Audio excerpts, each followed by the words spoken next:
नमस्कार सर, कृषि जागरण स्वतंत्र लाइव सेशन कार्यक्रम को स्वागत करुछि मु सुदेशना। आज आम सहित जोग देइछन्ति जने software developer mister Swapnil Kumar Behera, MD director of मु कृषक।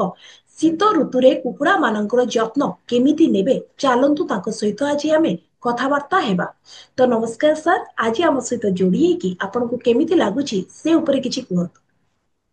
नमस्कार मैडम, बहुत बहुत धन्यवाद आपन जो सुंदर प्लेटफॉर्म को देइछन्ति।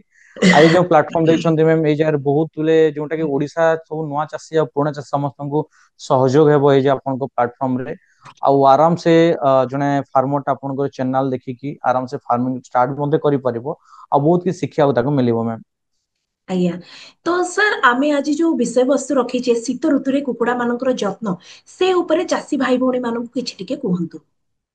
निश्चित भाव मैम ये जो आमर ऋतुचक्र सब चलछि मैम आ ए जगह आम जो डिस्कशन करबा शीत ऋतु रे केमिति कोन हम रहउछि केमिति आपनकर मैनेजमेंट करि परिबे। एक्चुअली हम जो मैनेजमेंट रहउछि आपनकर छोट कुकुड़ा पई अलगा रहउछि, मध्यम कुकुड़ा पई अलगा रहउछि, बड़ कुकुड़ा पई अलगा रहउछि। तो एठी हम डिस्कशन करबा छोट कुकुड़ा केमिति कोन जत्न करबा, मध्य कुकुड़ा केमिति जत्न करबा और बड़ कुकुड़ा प्राप्त वयस्क कुकुड़ा केमिति हम जत्न करबा से पर मु जणाउछि।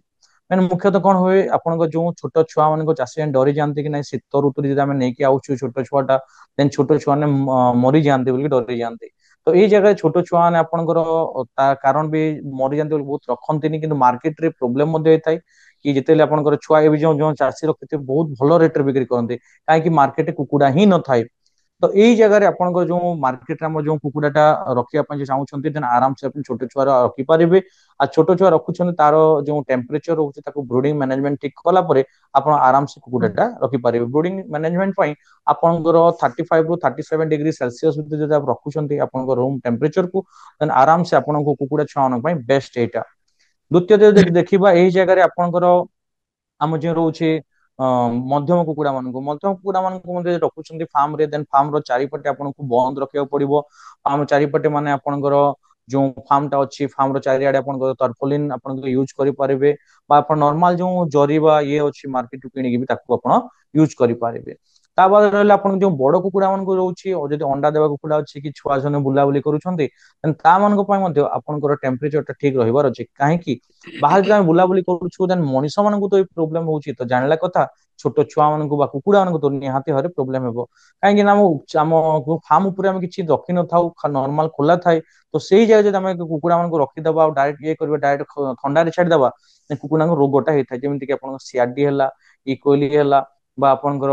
रानीखेत रोग हला कि आपन जो आखिटा फुली जाय थाए कोराइजा बोली कहतो से कोराइजा मध्ये आपन कुकुड़ा आज्ञा, को देखा जाय थाए। तो सर शीत दिन कुकुड़ा मानक मेनली कौन कौन सब रोग हुए और तार प्रतिकार केमिति नेबे चासी भाई भौणी माने। जो आपण मु कहली रोग गुड़िक जोटा कहली आपनकर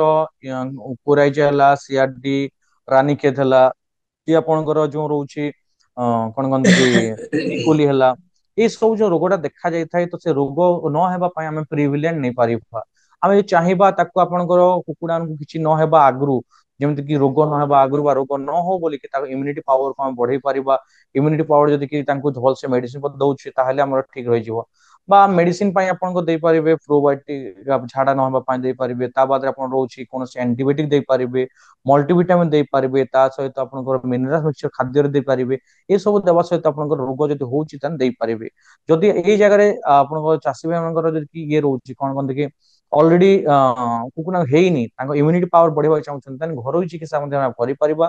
तो घरोई चिकित्सा जदि हम करूछि देन एही जगह रे आपन रोछि मक्का दे परिबा। मक्का जो रोछि मक्काटा आपन ता एनर्जेटिक थाए मक्काटा जो खाइले तार बॉडीटा गरम मध्ये रहिबो। ता सहित आपनकर दे पारे गहम दे परिबे गहम रे मध्ये तार बॉडीरा बहुत भलो रखिबो आ एटा को आपनकर ओजन भी बढ़ेबार हेल्प करथाय। ता सहित रहले आपनकर जो अदा को आम छेचिकी दे पारिबा अदार पेस्ट को आम तैयारी करिकी ताकू जदि आम सप्ताह दुई थर जदि पानी मिसेकी दउछि ताहले एई जगह रे कुकुड़ा को सर्दी हला कि आपनकर कफ कि झाड़ा जनित रोग जो जहाँ भी रोग हेबार थिबो ताकू से आगु प्रिविलेंट हिसाब काम करिवो। ता उधर जो रसुण रोचे रसुण दे परिबा रसुण को सप्ताह को आम दुई थर दे पारे पानी रे जो दउछे तार इम्यूनिटी पावर बढ़ेबो आ रोग प्रतिशोधक बढ़ेबो। ता सहित आपनकर जो आंतरिक रोग किछि रोछि भीतर रोग किछि रहला ताकू से कमे देबो एई जगह रे। ता दे आपण आमे देई परिबा आपनकर पियाज रस को देई परिबा पियाज रस बहुत भलो दिन को थरे आपण दउछन्ती देन भलो काम देबो एई जगह रे सर्दी हला ज्वर हला कि श्वास समस्या किछि भी रहउछि देन प्याज रसटा आपण बहुत सहयोग करते कुकुड़ा मानकु बड़ कुकुड़ा छोट हो कि मध्यम जोटा भी आपण तांको देई परिबे ता सहित बहुत भलो काम करते हलदी पाउडर बा हलदी गुंडटा जोटा आपण देई पारे सप्ताह को थरे दउछन्ती आपणकर ए बा आपणकर दाना रे जदि कि अध अध चामच सबुदिन दउछन ताहले भी भलो काम देबो जोटा आपणकर जीवाणु बा भाइरस जंत रोग जहा हेबार हो ताकू हुए नाही सुजन जो हम आखि फुल जाए कोराई जाए कहू से कोराई जाए बहुत भलो सहयोग करता है तावत आपणकर निंबो पत्र को कि पानी 1 लीटर पानी रे गरम करिकी ताकू 300 ml जदि करिकी ताकू आमे देई परिबा सप्ताह को थरे देन एई जारे बैक्टीरिया भाइरस रो गरु से जगह रे ठीक हे जिवे ता बाद आपण आमे देई परिबा जो मार्केट वेस्टेज रहउछि जोटा आपनकर परिबा चोपा रहउछि परिबा चोपा को देई परिबा जोंति कि आपनकर बहुत छोट छोट काटि के देबा बा आपण पानी रे सिझे के दोछन्ती आउ बहुत भलो कथा जोटे विटामिन सहित तार पचन जो परिबाटा को भलो से रखिबो ता बाद रहले आपनकर आउ देई परिबा मे गुड़ पानी देई परिबा ता बॉडी को बहुत गरम रखिबो आई जाय शक्ति जोगेबो शीत ऋतु पई बहुत भलो सकाल समय दउछि गुड़ पानी देन बहुत भलो काम देबो सबु दिन सदै परिबा सकाल थरे दउछि सकाल आपन 7 टा 8 टा दिन घंटे रे देन बंद कर देबो हेई परिबो छेना टिक कॉस्टली पड़िबो बा कोर बा दही टिक कॉस्टली पड़िबो किंतु हम ताको सप्ताह को थरे दउछि ଶୀତ ताहले ଦିନେ मते ଦହି एई जाय ଖାଇବାଟା ଠିକ ଆପଣ हाँ କହିଲେ नॉर्मल ଦହି दही ଓକେ କିଛି ଅସୁବିଧା ନେବନି ମ୍ୟାମ୍ ତାକୁ ଆମେ ଦଉଛେ ତାହେଲେ ଏଇ ଜାଗାରେ ତାର ପାଚନ କ୍ରିୟା ଠିକ ରହିବ ଆଉ ଆଜ୍ଞା ପ୍ରୋବାୟୋଟିକ ହିସାବରେ କାମ ଦେବ ଝାଡା ଝୁଡି କିଛି ସମସ୍ୟା ରହୁଛି ତାହେଲେ ମଧ୍ୟ ଠିକ ରହିବ ମ୍ୟାମ୍ ଆଜ୍ଞା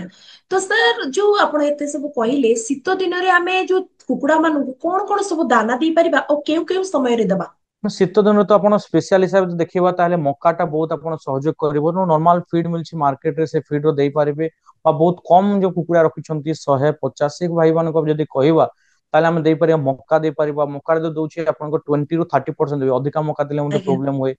ତ ଏଇ ଜାଗାରେ ଯୋଉ 20 ରୁ 30% ମକା ଦଉଛି ତାହେଲେ ଏଇ ଜାଗାରେ ଶରୀର ଇନଷ୍ଟାଣ୍ଟ ଏନର୍ଜି ମିଳିବ ତାକୁ ଗ୍ରୋଥ ମଧ୍ୟ ବହୁତ ଭଲ ହେଲ୍ପ କରିବ ତା ବାଦରେ ଗହମ ଦେଇପାରିବା ଯଦି ଗହମ ଦଉଛେ ତାହେଲେ ଆପଣଙ୍କର ଏନର୍ଜେଟିକ ସେ ଭଲ ରଖିବ ଆଉ ଆପଣଙ୍କ ଯୋଉ ବି ସନ୍ଧ୍ୟା ସମୟ ଦେଲେ ବହୁତ ଭଲ ରହିବ ଗହମକୁ ତା ବାଦ ଆପଣଙ୍କର ଚାଉଳ ଯୋଉ ଆମର ରହୁଛି ଖୁଦ ଯୋଉ ଆମେ କହୁଛୁ ଚାଉଳ ଛୋଟ ଛୋଟ ଚାଉଳକୁ ଆମେ ଦେଇପାରିବା ତାକୁ ବଡିକୁ ବି ଗରମ କରିଥାଏ କିନ୍ତୁ ଏହା ଅଧିକା ଦେବେ ନାହିଁ ଏଠି ଆପଣ 10 ରୁ 15% ଦେବେ ଅଧିକା ଦଉଛନ୍ତି କିର୍ମି ସମସ୍ୟା ମଧ୍ୟ ଦେଖାଯାଇଥାଏ ତା ବାଦେ ଆପଣଙ୍କର ଚିନା ବାଦାମର ଯୋଉ ଖଲ ରହୁଛି ବା ଆପଣ ପିଡିଆ ରହୁଛି ତାକୁ ଦେଇପାରିବା ଚିନା ବାଦାମ ପିଡିଆ ଦଉଛେ ତାହେଲେ ଏଇ ଜାଗାରେ ପ୍ରୋଟିନ ପ୍ଲସ ଏନର୍ଜି ରହୁଛି ୟାକୁ 5 ରୁ 10% ମିଶେଇ ଦେଇପାରିବା ସୋୟାବିନ୍ ଖଲ ଯୋଉ ରହୁଛି ତାକୁ ମଧ୍ୟ ଦେଇପାରିବା ଯୋଉଟା ପ୍ରୋଟିନ ପ୍ଲସ ଆପଣ ଘର ହିସାବରେ ତାଙ୍କର ପେଟ ଭରିବା ପାଇଁ ସହଯୋଗ କରିବ ଗୁଡକୁ ଦେଇପାରିବା ଗୁଡ ଆପଣଙ୍କର 1 ରୁ 2 ଗ୍ରାମ ପ୍ରତି ଲିଟର ପାଣିରେ ଦଉଛେ ତାହେଲେ ବଡିର ହିଟ୍ କୁ ବଢେଇବ ଏଇଟା ଆପଣଙ୍କର ସକାଳ ସମୟ 7 ରୁ 8 ଆପଣ ଦେବେ ମକା ଆଉ ଗହମ ଆଉ ଯୋଉ ଦାନା ମିଳୁଛି ମାର୍କେଟ ରେ ତାକୁ ମିଶେଇକି ଦେଇପାରିବା ସନ୍ଧ୍ୟା ସମୟରେ ଆମର ଯୋଉଟା ରହୁଛି ଘରୋଇ ଦାନା ସବୁଠୁ ଭଲ ରହିବ କାରଣ ରାତିରେ ଆପଣଙ୍କର ଥଣ୍ଡା ଇଏ ସମୟ ଥାଏ ସେଥିପାଇଁ ଘରୋଇ ଦାନା ଟା ବହୁତ ଭଲ ରହିବ ଯଦି ଆମେ ଦେଖିବା ସ୍ପେସିଆଲ ମିକ୍ସ କରିକି ଦଉଛେ ଆମେ ନିଜ ହିସାବରେ ଘରୋଇ ଦାନା ତିଆରି କରୁଛେ ମକାକୁ 50% ଆଡ୍ କରିବା ଗହମ 15% ଆପଣଙ୍କ ଯୋଉ ରହୁଛି ଚିନାବାଦାମ ଖଲକୁ ବା ପିଡିଆକୁ 10% ଗ୍ରାଉଣ୍ଡ ନଟ୍ ଯୋଉ ଆପଣଙ୍କର ଯୋଉ କହିଲି ମିନେରାଲ ତା ସହିତ ସଲ୍ଟ ମିଶେଇକି ଆପଣଙ୍କର 5% ଦେବେ ଯାହାର ବହୁତ ଭଲ ରହିବ ତା ବାଦରେ ଆପଣଙ୍କର କ୍ୟାଲସିୟମ ପାଇଁ ବି କିଛି ଦେବାକୁ ପଡିବ କାହିଁକି ହାଡ ଗୋଡ ଷ୍ଟ୍ରଙ୍ଗ ରହିବ ବୋଲି କ୍ୟାଲସିୟମ ମଧ୍ୟ ଆମେ ତାକୁ ମେଡିସିନ ମାଧ୍ୟମରେ ଦେଇପାରିବା ଆଜ୍ଞା ତ ସାର୍ ଶୀତ ଋତୁରେ ଚାଷୀ ମାନେ କୁକୁଡା ଘରର ଯତ୍ନ କେମିତି ନେବେ ଶୀତ ଋତୁ ତ ବହୁତ ଇମ୍ପୋର୍ଟାଣ୍ଟ ଯଦି ଆମେ ଦେଖିବା ଆପଣଙ୍କର ଘରକୁ ଦେଖିବା ତାହେଲେ କାହିଁକି ଘରରେ ଆପଣଙ୍କର ନର୍ମାଲ ଆମର ଇଏ ଥାଏ ଆଜବେଷ୍ଟ ଥାଏ ଆଉ ଭିତରେ କୁକୁଡା ରହନ୍ତି ଆଉ ଚାରିଆଡେ ଆପଣ ଖୋଲା ଥାଏ ବା ଆପଣ ଦୁଇ ଆଡେ ଆପଣଙ୍କର ଖୋଲା ଥାଏ ତ ଆପଣଙ୍କ ଯୋଉ ଫାର୍ମ ଅଛି ଫାର୍ମକୁ ପୁରା ପୁରି କଭର କରିବାର ଅଛି ଫାର୍ମରେ ଯେମିତି କି ଆପଣ କୌଣସି ପବନ ଭିତରକୁ ଯେମିତି ପ୍ରବେଶ ନ କରିବ ଫାର୍ମରେ ଯୋଉ ଆପଣ ଦୁଇ ଆଡେ ଖୋଲା ଥିବ ସେଠି ଆପଣ ତରପୋଲିନ ହେଲା କି ଆପଣଙ୍କର ଶସ୍ତାର ଜରି ମଧ୍ୟ ଆପଣ ଦେଇପାରିବେ ଯେମିତି କି ଆପଣ ଯୋଉ ପବନ ଟା ଯେତେ ପରିମାଣ ଯାଉଛି ଭିତରକୁ ସେ ପରିମାଣ ଯିବ ନାହିଁ ଯଦି କୁକୁଡା ଗୋଟେ ଜାଗାରେ ରୁଣ୍ଡ ହେଇକି ରହିଯାଉଛନ୍ତି ଆପଣ ଇଲେକ୍ଟ୍ରିକ ବ୍ରୁଡର ହେଲା କି ଗ୍ୟାସ ବ୍ରୁଡର ହେଲା କି ଆପଣଙ୍କର ଯୋଉ ହେଲୋଜେନ ଲାଇଟ କି 10 ପାୱାର 100 ପାୱାର और ଆପଣଙ୍କ 200 ପାୱାର ଲାଇଟ ମଧ୍ୟ ଆପଣ ଜଲେଇକି ତାକୁ ଗରମ ଟା ଦେବାକୁ ପଡିବ ଆପଣଙ୍କୁ ଆଜ୍ଞା ତ ସାର୍ ଜଣେ ଯଦି ଚାଷୀ ଚାହୁଁଥିବ କୁକୁଡା ଚାଷ କରିବା ପାଇଁ ସେ କେତେ କଣ ଖର୍ଚ୍ଚ କରିକି ଏଇ ବିଜନେସ ଟାକୁ ଆରମ୍ଭ କରିପାରିବେ ଖର୍ଚ୍ଚ ଦେଖିବାକୁ ପଡିବ ଆମେ ତାର କେତେ କେପାସିଟିର ଆପଣଙ୍କର କୁକୁଡା ରଖିବାକୁ ଚାହୁଁଛି ଆପଣଙ୍କ କୁକୁଡା ଯୋଉ ରହୁଛି ଆପଣଙ୍କର ଯୋଉ ଜଣେ ଆମେ ଗୋଟେ ନର୍ମାଲ ଗୋଟେ ଧରିଥାଉ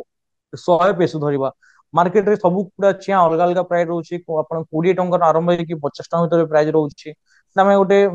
ମିଡିୟମ ରେଞ୍ଜ ଧରିବା ଫର ଏକ୍ସାମ୍ପଲ 35 ଟଙ୍କା ଗୋଟେ ଛୁଆ ପଡିଲା ଯଦି ମାର୍କେଟ କିଣି ଆଣୁଛି ଦେନ ଆପଣଙ୍କ 3500 ଟଙ୍କା ଖାଲି ଆପଣଙ୍କର ଚିଆଁ ବାଦରେ ଖାଲି ଆପଣ ଖର୍ଚ୍ଚ ରହିବ ଫିଡ जो रोचे आपंकर कुकुड़ा मनकर किसी ना भी आप खर्च हम 4 ରୁ 5 ହଜାର ଟଙ୍କା ଆପଣ ଖର୍ଚ୍ଚ 2 ରୁ 3 ବସ୍ତା ଆପଣ ଖର୍ଚ୍ଚ ହେଇଯିବ ତା ବାଦରେ ଆପଣଙ୍କର ଏହା ସହିତ ମେଡିସିନ ଭିଟାମିନ ଦଉଛନ୍ତି ଦେନ୍ ତା ବାଦରେ ଆପଣ 500 ଟଙ୍କା ଖର୍ଚ୍ଚ ହେଇଯିବ କାହିଁକି ଭ୍ୟାକ୍ସିନ କରିଦେବେ ମେଡିସିନ କିଣିବେ କାହିଁକି ଛୋଟ ସାଇଜ ର ମେଡିସିନ କିଛି ମିଳୁନି ବଡ ସାଇଜ ଆଣିବେ ତ ଜାଣିଲା କଥା ରେଟ୍ ତ ପଡିବ ହିଁ ତାପରେ ଇଲେକ୍ଟ୍ରିକ ହିଟର ଆମେ ଯଦି ଶୀତ ମାସ ହିସାବ ଦେଖିବା ଦେନ୍ ଏହା ପାଇଁ ଆପଣ ଗ୍ୟାସ ବୁଡ ଦଉଛନ୍ତି ଦେନ୍ ଗ୍ୟାସ ଖର୍ଚ୍ଚ ରହିବ ବା ଇଲେକ୍ଟ୍ରିକ ଦଉଛନ୍ତି ଦେନ୍ ଇଲେକ୍ଟ୍ରିକ ବିଲ୍ ଆସିବ ଯୋଉଟା 400 ଟଙ୍କା ରୁ 500 ଟଙ୍କା ଭିତରେ ଆପଣ ଆସିଯିବ লিটর সহিত তারপরে আপনার যে লিটর ম্যানেজমেন্ট করবে আউ কিছু এক্সট্রা ইয়ে রয়েছে দেন 300 ରୁ 400 ধরিবা কিন্তু মোট খরচ ଦେଖିବା মানে ଆପଣଙ୍କର 8,500 ରୁ ଆପଣଙ୍କର 11,000 ଟଙ୍କା ଭିତରେ ଗୋଟେ ଫାର୍ମର ଖର୍ଚ୍ଚ ହେବ ଯଦି କୁକୁଡା କୋଉ ବ୍ରିଡ ରଖୁଛି ତା ଉପରେ ଡିପେଣ୍ଡ କରିଥାଏ କୁକୁଡା ଯଦି କି କମ ସମୟରେ ଅଧିକା ଓଜନ କରୁଛି ମାଂସ ପର୍ପସ ଯେମିତି ଆପଣ କଲର ବାର୍ଡ ଯଦି ରହୁଛି ଦେନ୍ ଏଇ ଜାଗାରେ ତା ଏତେ ଯୋଉ ଖର୍ଚ୍ଚ ରହିଲା ପରେ ତାର କିଛି ନହେଲେ ଗୋଟେ ବାର୍ଡ ପିଛା ଆପଣଙ୍କର 1 ପଏଣ୍ଟ ଆପଣଙ୍କର 5 ରୁ 2.5 ଭିତରେ ତାର ଓଜନ ରହିବ ମାର୍କେଟରେ ତାର ପ୍ରାଇସ ହିସାବରେ ଡିପେଣ୍ଡ କରିବ କାହିଁକି ଏବେ ଯୋଉ କୁକୁଡା ଛୁଆ ରଖିବେ ଆପଣଙ୍କର ଜାନୁଆରୀ ଫେବୃଆରୀ ଛୁଆଟା ରେଡି ହେଇଯିବ ସେଇ ସମୟ ଯଦି ଆପଣଙ୍କ ବାହାରୁଛି କୁକୁଡାଟା ଦେନ୍ ଆରାମସେ ଆପଣ କୁକୁଡାକୁ ଇଏ କରିପାରିବେ ମାର୍କେଟ ସେଲ କରିପାରିବେ ତ ମାର୍କେଟ ଡିମାଣ୍ଡ ବି ବହୁତ ରହିବ ଜଣେ ଜାନୁଆରୀ ଚାଷୀ ସେମିତି କିନ୍ତୁ ବିକ୍ରି ହେଇଥାଏ ପ୍ରଥମେ ବଜାର ବ୍ୟବସ୍ଥା ଦେଖିକି ହିଁ କୁକୁଡା ଚାଷ ଆରମ୍ଭ କରିବ। ହଁ ହଁ ନିଜର ନାଇଁ ମ୍ୟାମ ଆକ୍ଚୁଆଲି ଦେଖିବା ଯଦି ଆପଣ ଜାନୁଆରୀ ଫେବୃଆରୀ ମାସ ପାଇଁ ଯୋଉ ଏରିଆରେ କୌଣସି ଥାନ୍ତେ ନା କାହିଁକି ଆପଣଙ୍କ ଏରିଆ ଯଦି ଦେଶୀର ଚାହିଦା ଅଛି ଦେଶୀ କରନ୍ତୁ ଆପଣଙ୍କ ଏରିଆ କଲର ବାର୍ଡ ଚାହିଦା ଅଛି କଲର ବାର୍ଡ କରନ୍ତୁ ଯଦି ଆପଣଙ୍କ ଏରିଆରେ ଯଦି ଆପଣଙ୍କର ଇଏ ଅଛି ବ୍ରଏଲର ଚାହିଦା ଅଛି ବ୍ରଏଲର କରନ୍ତୁ କାହିଁକି ସବୁ ସୋନାଲି ବ୍ରିଡ ମାର୍କେଟିଂ କୁକୁଡା ବି ହଁ ସେଟା ଆପଣ ଦେଶୀ ବ୍ରିଡ ଯାଉଛି ମ୍ୟାମ ସୋନାଲି ଅସିଲ କଡକନାଥ ସବୁ ଆପଣ ଦେଶୀ ବ୍ରିଡ ଯାଉଛି ଏ ସବୁ ଯୋଉଟା ଆପଣ ଚୟନ କରିପାରିବେ ତା ଆଜ୍ଞା ବାଦରେ ଆପଣ ଯୋଉ ରହୁଛି ଆପଣଙ୍କର କୁକୁଡା ଯୋଉ ଆପଣ କହିଲେ କେତେ କଣ ପ୍ରଫିଟ ପାଇବେ ହଁ ଖର୍ଚ୍ଚ ତ ପ୍ରଫିଟ କହିଦେଲେ 8,000 ହଁ 8,500 ରୁ ଆପଣଙ୍କ 11,000 ଖର୍ଚ୍ଚ ହବ କିନ୍ତୁ ଯଦି ଆପଣ ନେଟ୍ ପ୍ରଫିଟ ତା ବାଦେ ଆପଣ ଯଦି ପାଇବେ 18 ରୁ 20 ହଜାର ଟଙ୍କା ନିହାତି ଭାବରେ ଆପଣଙ୍କ 100ଟି କୁକୁଡା ରଖୁଛନ୍ତି ଆରାମସେ ପାଇଯିବେ 3 ମନ୍ଥରେ ଗୋଟେ ମନ୍ଥରେ ନୁହଁ ଏଟା ଆଜ୍ଞା ତ କୁକୁଡା ଚାଷୀଙ୍କୁ ତ ବହୁତ ଭଲ ଲାଭ ବି ମିଳିବ ଏଥିରୁ ତ ସାର୍ ଆପଣଙ୍କ ସହିତ ଯଦି କୁକୁଡା ଚାଷ ବିଷୟରେ କିଛି ଜାଣିବାକୁ ହେଲେ ଚାଷୀ ଆପଣଙ୍କ ସହିତ ଯୋଗାଯୋଗ କରିବେ ଆପଣଙ୍କର ନମ୍ବର ଆପଣ କିଛି ସେୟାର କରିବାକୁ ଚାହୁଁଛନ୍ତି ନିଶ୍ଚିତ ମ୍ୟାମ ମ୍ୟାମ ଆମର ଯୋଉ ରହୁଛି ଆମେ ତ ଏଇ ଫିଲ୍ଡ ଆମେ କାମ କରୁଛୁ ଅଲରେଡି 7 ବର୍ଷ ରନିଂ ଚାଲିଛି ଏବେ 8 ବର୍ଷ ହେଇଯିବ ନଭେମ୍ବର 29 ରେ ଆଉ ଯୋଉଟା ଆମେ ଚାଷୀ ମାନଙ୍କୁ ସହଯୋଗ କରୁଛୁ ଏ କୁକୁଡା ଫାର୍ମ ଉପରେ ହିଁ ଆମର ମେନ୍ ଫୋକସ ରହୁଛି କାହିଁକି ଗୋଟେ ଛୋଟ ଚାଷୀ କେମିତି ଡେଭଲପ ହେଇପାରିବ ସ୍ୱାବଲମ୍ବୀ ହେଇପାରିବ କାହିଁକି ଆମେ ଯୋଉ ବାହାର ରାଜ୍ୟକୁ ଯାଇକି ଆଉଛେ ଜଣେ କାମ କରୁଛି ତ ସେ ସେମ କାମଟା ନିଜେ କଣ ପାଇଁ କରିବା ନିଜେ ଘରେ ଆଜ୍ଞା ନିଜେ କରିକି ଆମେ ଅଧିକ ପଇସା ରୋଜଗାର କରିପାରିବା ତା ପାଇଁ ଆମର ଟ୍ରେନିଂ ସୁବିଧା ମଧ୍ୟ ଅଛି ଯଦି କୌଣସି ଫାର୍ମର ଚାହୁଁଛନ୍ତି ଆମ ପାଖରୁ ଟ୍ରେନିଂ ନେବା ପାଇଁ କି କୁକୁଡା ଛୁଆ କି ପୋଲ୍ଟ୍ରି ଇକ୍ୟୁପମେଣ୍ଟ ମେଡିସିନ ବାବଦରେ ବା କୌଣସି ବି ରୋଗ ହଉଛି ତାର ସଲ୍ୟୁସନ ଜାଣିବାକୁ ଚାହୁଁଛନ୍ତି ତାହେଲେ ଆମ ଯୋଗାଯୋଗ କରିପାରିବେ ଆମ ଯୋଉ ଅଫିସ ନମ୍ବର ରହୁଛି 6370679112 ଆଉ ଥରେ କହି ରଖୁଛି 6370679112 ଏଇ ନମ୍ବର ଯୋଗାଯୋଗ କରିବେ ଅଫିସ ଟାଇମ ରହୁଛି ସକାଳ 10ଟା ରୁ ସନ୍ଧ୍ୟା 4ଟା ଭିତରେ এই ସମୟ ଯଦି ଆପଣ ଆମକୁ ଯୋଗାଯୋଗ କରୁଛନ୍ତି ନିହାତି ଭାବରେ ଆମେ ଆପଣଙ୍କୁ ସହଯୋଗ କରିବୁ ଆଜ୍ଞା ତ ଏଇ ଅନଲାଇନ କାର୍ଯ୍ୟକ୍ରମରେ ଆମ ସହିତ ଯୋଗ ହେଇ ଆମ ଚାଷୀ ଭାଇ ଭଉଣୀ ମାନଙ୍କୁ ବହୁତ ସାରା ଜିନିଷ ତଥ୍ୟ ସେୟାର କରିଥିବାରୁ ବହୁତ ବହୁତ ଧନ୍ୟବାଦ ସାର୍ ନମସ୍କାର ବହୁତ ଧନ୍ୟବାଦ ଆପଣଙ୍କୁ ନମସ୍କାର ନମସ୍କାର